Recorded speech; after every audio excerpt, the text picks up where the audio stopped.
great to be here. Excited to chat about what makes a great brand. We have 15 minutes. Now there's so many cameras up because Simon got you all pretty excited about cheese. We have 15 minutes to talk about what makes a great brand. I'm going to run fast. I'm a New Yorker, East Coaster, so luckily me speaking fast will come in handy. Oh, we got a boo. Did someone just boo?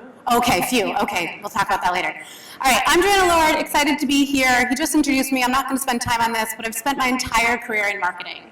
I have focused on how you think about bringing growth, brand, and product marketing together. We're going to talk a lot about that today. I've also spent most of my time at early to mid-stage companies. So I've really tailored this for all of you as founders or early stage, either investors, to think through this and how you can actually take it back to your teams and apply it. So what makes a great brand? I'm going to jump in and kind of talk about the obvious thing here. First of all, what do we even mean when we say brand?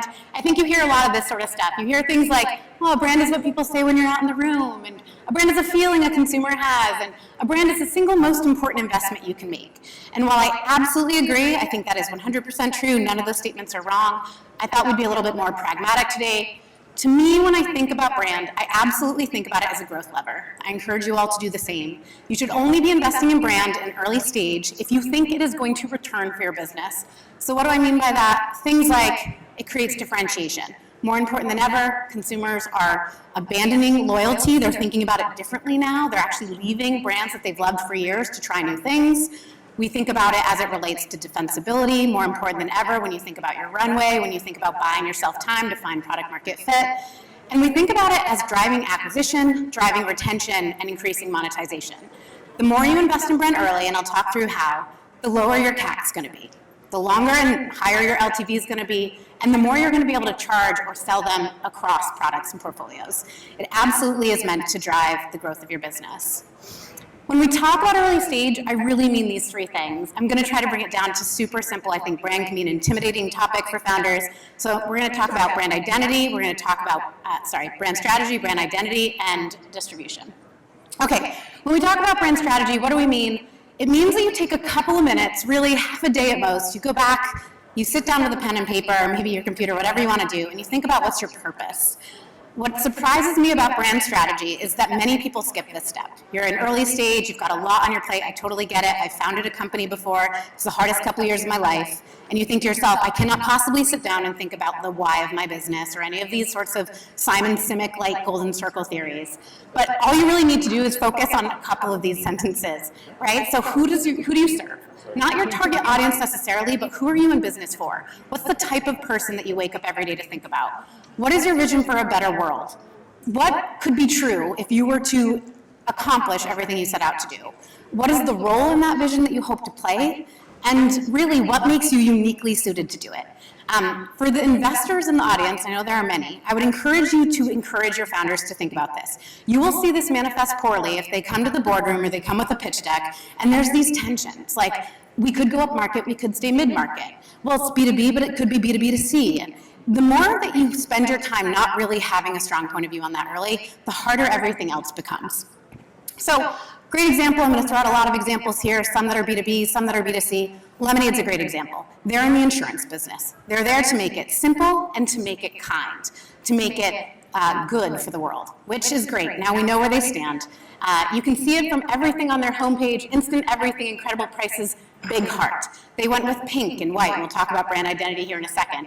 They launched the Lemonade Give Back, right? Our mission is to transform insurance from a necessary evil to a social good. They are so clear. They were clear at the beginning, and they brought it all the way through. I think when you think about brand strategy, what makes a brand great at brand strategy is they stand for something. This is one of those hard ones, and I'm just going to lay it out there because I'm a real talker. Over 86% of consumers expect brands to stand for something. 65% of consumers expect every company, irrelevant of your size and stage, to have a point of view on political and social issues. This scares founders. We do not have time for this. I do not want that overhead. Do not even come at me, is what I hear as a marketer. The problem is only 21% of companies think they need to stand for something. So 1 out of 5 companies thinks they need to invest here. 4 out of 5 consumers expect you to invest here. This is a massive disconnect, and if you want to be a great brand, you're going to think about this stuff early.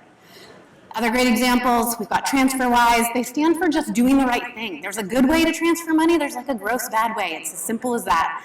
Over 85% of TransferWise acquisition comes from people telling other people to try it, right?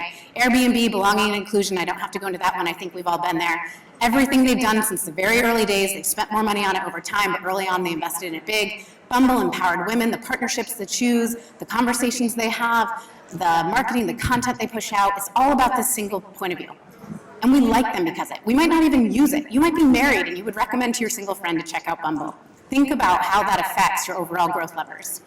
So what do I actually mean? I'm going to do these red slides so everyone walks away with actionable tips. Things like this. Go back, spend 1 hour on this. Do you have a point of view on the future of your category or market? Do you have an opinion on what's broken and how you can fix it? Can you champion something on behalf of your customers? Not because you want to inquire them, but because people need to hear your point of view on what you think is the future. Can you invest intentional time and resources into making something better? This could be a small investment. It could be a local donation. It could be a partnership you do for free. It could be hosting a panel just so that people can start to talk about things. And you have to take a side. Founders tell me they can't take a side. I assure you, you can. There's a good way to do this. We want to talk about that. Find me later. Okay, next up, brand identity. Told you we're going through this pretty fast. This one's very intimidating to early stage founders. It feels like a very costly thing. Agencies, designers, copywriters, investors do not want to hear you're about to do a couple $100K or 10K, 20K on some sort of brand identity exercise. But I assure you it can be done in a low-cost way and is very critical. So what does this mean? It's how you show up. It seems obvious, but what is your brand personality? There's only 12 archetypes to a brand personality. Every single brand in the world is one of them. You should know which one you're trying to be. What is your visual language? This is everything as simple as your logo and word mark to your color palette, to your type, to your iconography. Those are actually the only 5 that matter for early stage companies. The rest you can get to later. What's your tone of voice? What's your copy approach? What is the way you want people to feel? So for customer service, for your sales team, a lot of times you hear early stage founders say, I want to build a brand that people can really believe in, that they love. They hire early sales people and all of a sudden they're hearing from their customers things feel salesy.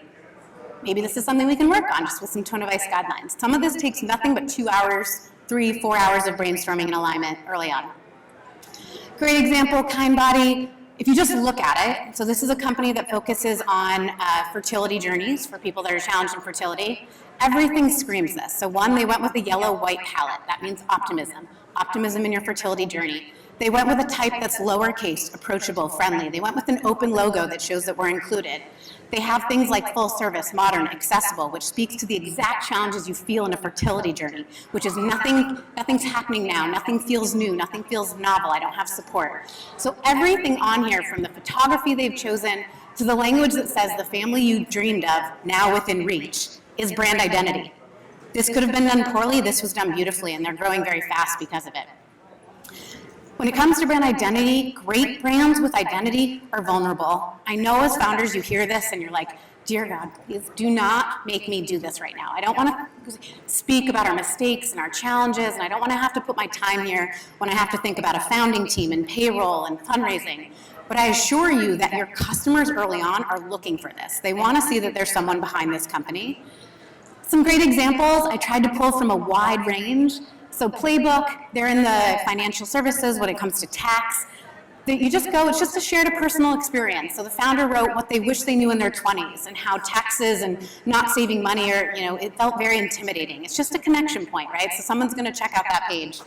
I picked a local business from where I'm up in Seattle near the San Juan Islands. They make amazing salts. If anyone wants to check out gourmet salts, sounds weird. I assure you they're delicious. But everything from a little video of them and their family out, working the ground, thinking about actually using the San Juan Island as the L of the salt logo, the trademark, showing that they're local, showing that they're invested in the earth. They went with a circle because they're all about earth and sustainability. These are all very intentional. The Skim, most of us have heard of them. Instead of using Instagram as a way to acquire into their newsletter, they use it for Carly and for Danielle, the founders, and they actually just go on there and share all the mistakes they've made, the lessons they've learned, the questions they have. They are very vulnerable about the things they don't know, how when they started the business, they had no idea how to even read a P&L and what does that mean. And so just thinking about these small little things. I will say this, if you are a founder and this does not feel comfortable to you, augment yourself. Find someone on your team that likes this, that likes to be in front of the business, that likes to share some of this, and encourage them to do so. So what does this actually mean? Lacing your personal stories into the marketing and product experiencing, building in public, which I think we all do a better job of now than we ever have, but there's so much more to do. Admitting when you do something wrong can be hard, but I assure you it will be a beneficial thing. Investing in tone of voice and copy to bring to life your team. In a down market, one of the first things cut is copy and design. I would encourage you to rethink that. That is a challenging thing. If you let go of the people that are bringing to life your story, that are helping people understand your product, that would be a problem. So whether you're thinking about an ecosystem of freelancers or consultants, I encourage you to rethink that step. That's not the right one. And then just showing up raw and human across these touch points, just like getting on actual channels and talking to people about what you're doing and why. Okay, last one, 4 minutes left. We're going fast. Brand distribution. This one feels like it's going to be expensive. It can be done effectively and cost-effective ways. So brand distribution does not mean you have to spend massive amounts of money on a campaign, doesn't have to be out of home, doesn't have to be a huge customer conference. Brand distribution just means that you have a plan for where you want to be. This is outside of your acquisition channels. So we talk a lot at Reforge about the idea of acquisition and channel fit. That is important. But when it comes to brand, you also just need to be where the people are, not always selling at them. So ask yourself, where are their conversations happening, where my voice is needed, what's happening with the target customer today, what's happening this hour, what's happening this minute, what challenges are they being faced with, what's on their mind, what's keeping them up at night, keeping a really strong pulse on this, and where can you bring value and connect with them more deeply. So I used a B2B example here. I think Iterable does a remarkable job. If anyone's from Iterable in the room, well done. They are obsessed with thinking about all the challenges facing marketers, specifically lifecycle marketers. And they talk about it at every turn. So everything from literally speaking to the #1 problem facing marketers, which is we are being asked to personalize and communicate with customers at a level that is bananas, a technical term, compared to years ago. And we are asked to be able to leverage MarTech in a way that we've never had to do before. So they speak right to it. Stop marketing like it's 2015. The other thing that CEOs always ask of lifecycle marketers, can you do something new? What's different? How can we reinvent this email onboarding cycle? So they're speaking right to them. They've invested in Activate, which is their customer conference. They've invested in a robust resources section that speaks to the latest challenges in data and privacy for lifecycle marketers. They speak to all of it. If you are a lifecycle marketer, you know that Iterable hears you, sees you, feels you, and you will go to them. You'll recommend them, you will fight for them, you will ask for budget for them at every turn. So when it comes to brand distribution, great brands are in touch. That is different than saying you understand the voice of your customer, which is what founders always say to me. I spend 10 hours on this a week. No, you don't. You spend time in customer service tickets, you scan a Slack channel that automated the feedback. That's not this. This is actually going into a room, hearing their pain, talking to them. What are you up to? What are you reading? What are you doing? And it's actually having someone on your team that's invested in keeping a thumb on the pulse. So other examples, I don't have a ton of time for this, but HubSpot does this well. People in marketing turn to them all the time for anything that's happening, latest updates of any sort. Covey's a skincare line that I advise out of New York. They've launched something called Covey Confessionals, which speaks to women who want to live a more minimalistic life, work-life balance, skincare. They've created an amazing community. They're growing very fast because of it.